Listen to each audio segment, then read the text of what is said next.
আপনি আসলে একেবারে গরিব। এখন আপনি কি চান? জমি জায়গা কিচ্ছু নাই না, খালি বাড়ির জায়গাটা আছে, শুধু বাড়ির জায়গাটাই। অনেক কষ্ট করতেছেন, ঘর ভাঙা রঙা, ঘর ভাঙা, ওনার ঘরও ভাঙা একবারে। ঘর ভাঙা, তার মতো ঘর নাই, ভাঙা ঘরে তা হ্যাঁ। আচ্ছা আচ্ছা, বুড়া বুড়ি তা হ্যাঁ, ছেলে একটা আছে, তো তার নিজের সংসারই চালাইতে। ঘরও ভাঙা একবারে। ঘর ভাঙা, তার মতো ঘর নাই, ভাঙা ঘরে তা হ্যাঁ।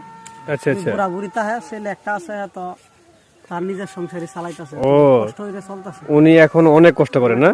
হারুক হ্যাঁ বলেন। বলো হ্যাঁ,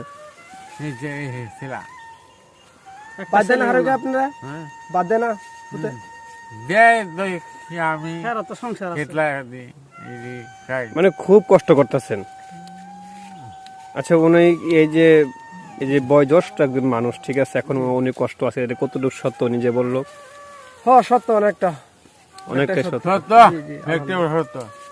দেখ সত্য।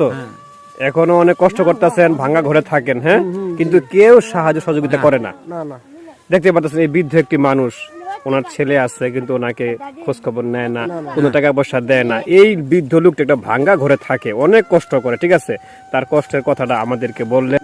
এখানে গ্রামবাসী উপস্থিত আছে, তাদেরকেও জিজ্ঞাসা করলাম, তারাও বললো হ্যাঁ এটা সত্য, ঠিক আছে। না, অনেকেই এই ধরনের বিরোধী করলে মনে করে যে মনে ভং বাং 420 মনে মিথ্যা কথা, ঠিক আছে, কিন্তু এটা তো আসলে সত্য, তাই না? ঠিক আছে। তো এই গ্রামবাসী আসলে তারা বললো যে হ্যাঁ এই লোকটি আসলে অনেক কষ্ট করে, ঠিক আছে। এই আসলে ইনশাল্লাহ আল্লাহ যদি সহায় হয়, ইনশাল্লাহ আপনার পাশে কেউ না কেউ দাঁড়াবে, ঠিক আছে। আপনার যেহেতু ঘর নাই, দুয়ার নাই, এবং আপনি অনেক কষ্ট করতেছেন, আপনার ছিল আপনাকে ভাত পানি দেয় না, ঠিক আছে। তো ইনশাল্লাহ দেখা যাক আল্লাহ পাক কি করে, ঠিক আছে।